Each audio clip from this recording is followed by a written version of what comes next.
আসসালামু আলাইকুম সবাইকে। আমি মোর্শেদ ফরাদ। আজকে আমি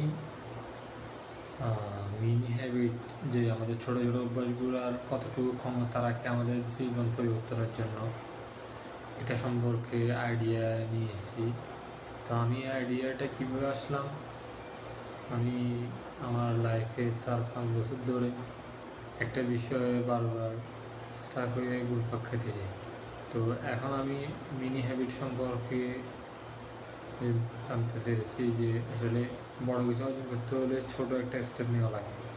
like if I give 100 push-up, then I start with giving 1 push-up, and it's give me motivation or craving to do something or more than 1, 2, and it's will consistent. So I hope you guys join with me and we will learn together. That's all. See you tomorrow, inshallah.